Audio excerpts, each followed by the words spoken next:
2021년 10월 14일 41주 목요일입니다. 열왕기하 12장 13장 2장입니다. 기도하겠습니다. 하나님 아버지 감사합니다. 오늘도 성경 말씀으로 말씀하여 주시고 성령으로 감동하여 주옵소서. 예수님의 이름으로 기도드립니다. 아멘. 12장 예후의 제7년에 요아스가 왕이 되어 예루살렘에서 40년간 통치하니라. 그의 어머니의 이름은 시비아라 브엘세바 사람이더라. 요아스는 제사장 여호야다가 그를 교훈하는 모든 날 동안에는 여호와 보시기에 정직히 행하였으되 다만 산당들을 제거하지 아니하였으므로 백성이 여전히 산당에서 제사하며 분향하였더라. 요아스가 제사장들에게 이르되 여호와의 성전에 거룩하게 하여 드리는 모든 은 곧 사람이 통용하는 은이나 각 사람의 몸값으로 드리는 은이나 자원하여 여호와의 성전에 드리는 모든 은을 제사장들이 각각 아는 자에게서 받아들여 성전의 어느 곳이든지 파손된 것을 보거든 그것으로 수리하라 하였으나 여기서 받아들인다는 것은 헌금을 거두러 다니는 것을 말합니다. 6절입니다. 요아스 왕 제23년에 이르도록 제사장들이 성전의 파손한 데를 수리하지 아니하였는지라. 요아스 왕이 대제사장 여호야다와 제사장들을 불러 이르되 너희가 어찌하여 성전의 파손한 데를 수리하지 아니하였느냐. 이제부터는 너희가 아는 사람에게서 은을 받지 말고 그들이 성전의 파손한 데를 위하여 드리게 하라. 헌금은 받으러 다니는 것이 아닙니다. 헌금 바구니를 돌리는 것은 헌금을 받으러 다니는 것과 같습니다. 헌금을 많이 거두기 위해서 헌금 바구니를 돌리는 것은 악한 것입니다. 헌금은 성도들이 기쁨으로 자원해서 드려야 합니다. 헌금을 많이 거두기 위해서 헌금한 사람들을 대서특필한다거나 축복 기도를 길게 하는 것도 악한 것입니다. 헌금 봉투에다가 이름을 쓰거나 헌금한 사람들을 일일이 호명하지 않아도 하나님께서는 누가 얼마를 어떻게 헌금했는지 다 알고 계십니다. 예수님께서 말씀하셨습니다. 마태복음 6장 1절부터 4절 말씀입니다. 사람에게 보이려고 그들 앞에서 너희 의를 행하지 않도록 주의하라. 그렇지 않으면 하늘에 계신 너희 아버지께 상을 받지 못하느니라. 그러므로 구제할 때 외식하는 자가 사람에게서 영광을 받으려고 회당과 거리에서 하는 것 같이 너희 앞에 나팔을 불지 말라. 진실로 너희에게 이르노니 그들은 자기 상을 이미 받았느니라. 너는 구제할 때 오른손이 하는 것을 왼손이 모르게 하여 내 구제함을 은밀하게 하라. 은밀한 중에 보시는 너희 아버지께서 갚으시리라. 8절입니다. 제사장들이 다시는 백성에게 은을 받지도 아니하고 성전 파손한 것을 수리하지도 아니하기로 동의하니라. 제사장 여호야다가 한 궤를 가져다가 그것의 뚜껑에 구멍을 뚫어 여호와의 전문 어기 오른쪽 곧 제단 옆에 두매 여호와의 성전에 가져오는 모든 은을 다 문을 지키는 제사장들이 그 궤에 넣더라. 헌금은 헌금 궤를 만들어서 강단이 있는 앞쪽에나 들어오는 입구에 두어서 성도들이 들어오며 나갈 때 자유롭게 드리도록 하는 것이 좋습니다. 헌금함을 너무 많이 만들어 두는 것은 성도들에게 헌금을 강요하는 행위와 같습니다. 한 교회에 헌금함 한두 개면 충분합니다. 사실 예배 시간에 헌금하는 시간이 필요하지 않습니다. 예배 시작 전이나 예배 중이나 예배가 끝난 뒤에라도 헌금함에 헌금을 넣으면 되는 것입니다. 이런 일들은 양심이 있다면 누구나 다 알 수 있는 기본 상식입니다. 목사님들이 세상 사람들보다 더 못하고 기본 상식도 없고 기본 양심도 없습니다. 10절입니다. 이에 그 궤 가운데 은이 많은 것을 보면 왕의 서기와 대제사장이 올라와서 여호와의 성전에 있는 대로 그 은을 계산하여 봉하고 그 달아본 은을 일하는 자 곧 여호와의 성전을 맡은 자의 손에 넘기면 그들은 또 여호와의 성전을 수리하는 목수와 건축하는 자들에게 주고 또 미장이와 석수에게 주고 또 여호와의 성전 파손한 데를 수리할 제목과 다듬은 돌을 사게 하며 그 성전을 수리할 모든 물건을 위하여 쓰게 하였으되 여호와의 성전에 드린 그 은으로 그 성전의 은 대접이나 불집게나 주발이나 나팔이나 아무 금 그릇이나 은 그릇도 만들지 아니하고 그 은을 일하는 자에게 주어 그것으로 여호와의 성전을 수리하게 하였으며 또 그 은을 받아 일꾼에게 주는 사람들과 회개하지 아니하였으니 이는 그들이 성실히 일을 하였음이라. 속건제의 은과 속죄제의 은은 여호와의 성전에 드리지 아니하고 제사장에게 돌렸더라. 그때 아람 왕 하사엘이 올라와서 가드를 쳐서 점령하고 예루살렘을 향하여 올라오고자 하므로 유다의 왕 요아스가 그의 조상들 유다 왕 여호사밧과 여호람과 아하시야가 구별하여 드린 모든 성물과 자기가 구별하여 드린 성물과 여호와의 성전 곳간과 왕궁에 있는 금을 다 가져다가 아람 왕 하사엘에게 보냈더니 하사엘이 예루살렘에서 떠나갔더라.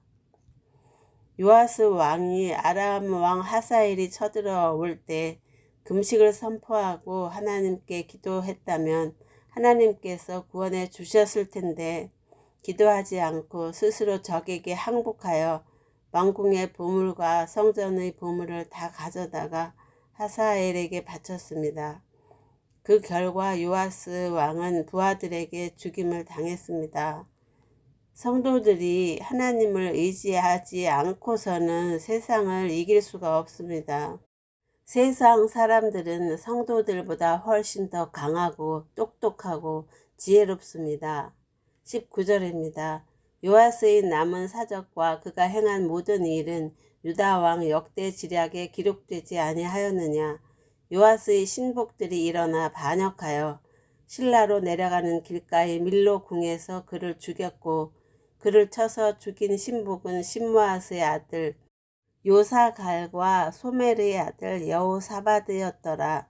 그는 다윗성에 그의 조상들과 함께 장사되고 그의 아들 아마샤가 그를 대신하여 왕이 되니라.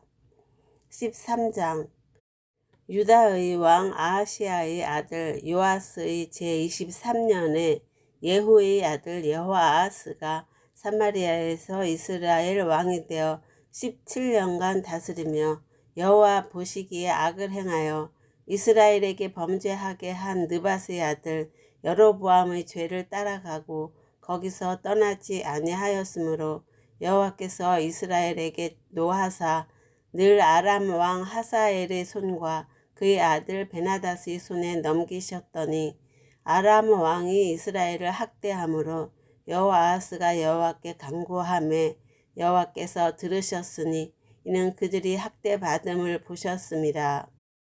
우리가 하나님께 기도하면 하나님께서는 언제나 응답해 주십니다. 예수님께서 말씀하셨습니다. 마태복음 7장 7절부터 11절 말씀입니다.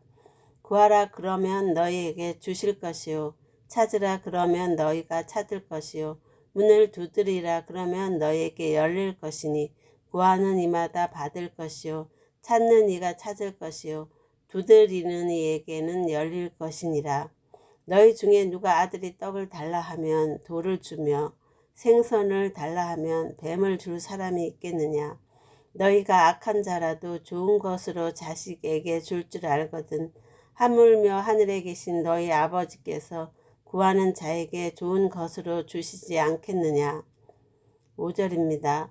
여호와께서 이에 구원자를 이스라엘에게 주심에 이스라엘 자손이 아람 사람의 손에서 벗어나 전과 같이 자기 장막에 거하였으나 그들이 이스라엘에게 범죄하게 한 여로보암 집의 죄에서 떠나지 아니하고 그 안에서 따라 행하며 또 사마리아에 아세라 목상을 그냥 두었더라.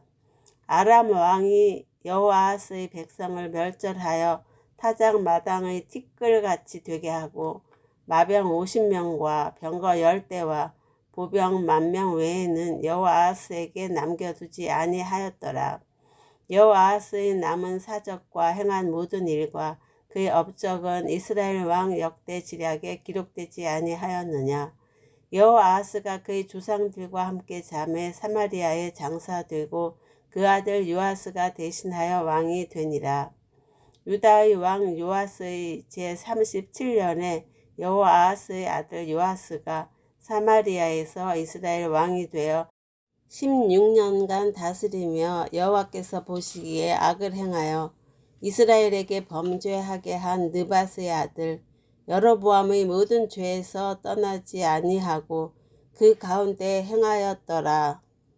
요아스의 남은 사적과 행한 모든 일과 유다 왕 아마샤와 싸운 그의 업적은 이스라엘 왕 역대 지략에 기록되지 아니하였느냐. 요아스가 그의 조상들과 함께 잠에 이스라엘 왕들과 함께 사마리아에 장사되고 여로보암이 그 자리에 앉으니라. 엘리사가 죽을 병이 들매 이스라엘의 왕 요아스가 그에게로 내려와 자기의 얼굴에 눈물을 흘리며 이르되 내 아버지여 내 아버지여 이스라엘의 병거와 마병이여 하매 죽은 사람도 살렸던 엘리사였지만 죽을 때가 되니까 병이 들게 되었습니다. 15절입니다.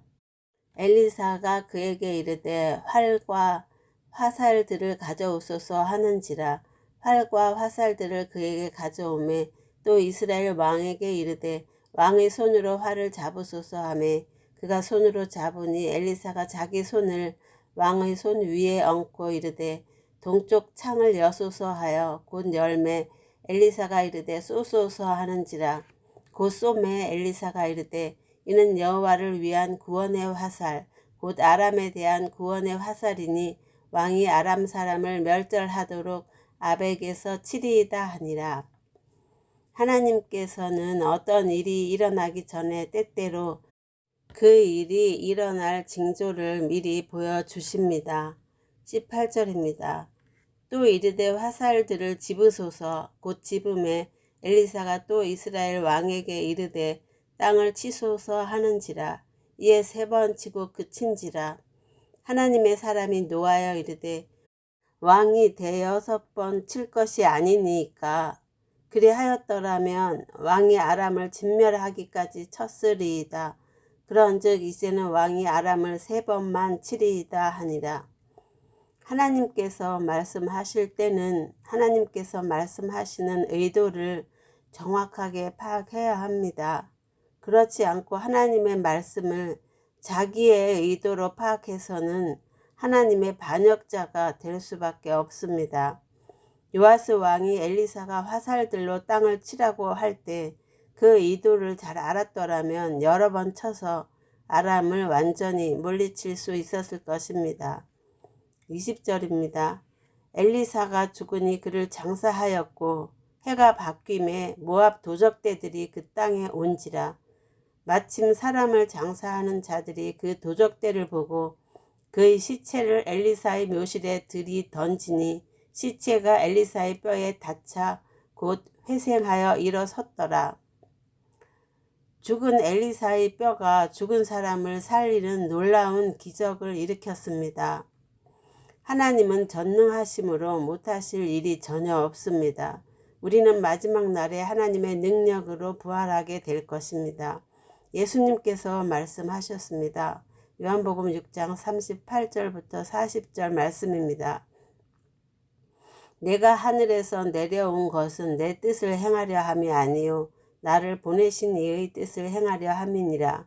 나를 보내신 이의 뜻은 내게 주신 자 중에 내가 하나도 잃어버리지 아니하고 마지막 날에 다시 살리는 이것이니라. 내 아버지의 뜻은 아들을 보고 믿는 자마다 영생을 얻는 이것이니 마지막 날에 내가 이를 다시 살리리라 하시니라. 예수님께서 또 말씀하셨습니다. 요한복음 11장 25절 26절 말씀입니다. 예수께서 이르시되 나는 부활이요 생명이니 나를 믿는 자는 죽어도 살겠고 무릇 살아서 나를 믿는 자는 영원히 죽지 아니하리니 이것을 내가 믿느냐. 예수님께서 또 말씀하셨습니다. 요한복음 4장 13절 14절 말씀입니다. 예수께서 대답하여 이르시되 이 물을 마시는 자마다 다시 목마를 것이나 내가 주는 물을 먹는 자는 영원히 목마르지 아니하리니 내가 주는 물은 그 속에서 영생하도록 솟아나는 샘물이 되리라. 22절입니다.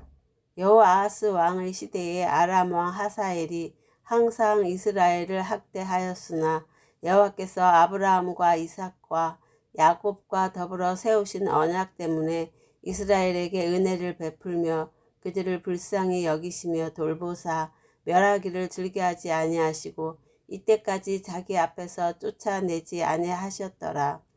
아람의 왕 하사엘이 죽고 그의 아들 베나닷이 대신하여 왕이 되매 여호아하스의 아들 요아스가 하사엘의 아들 베나닷의 손에서 성읍을 다시 빼앗으니 이 성읍들은 자기 부친 여호아하스가 전쟁 중에 빼앗겼던 것이라.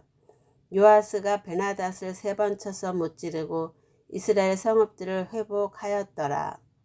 엘리사가 예언한 대로 이루어졌습니다. 기도하겠습니다. 하나님 아버지 감사합니다. 우리를 구원하여 주시고 인도하여 주시는 하나님의 그 크신 은혜에 감사를 드립니다. 우리가 늘 하나님과 동행하게 하여 주옵소서. 예수님의 이름으로 기도드립니다. 아멘.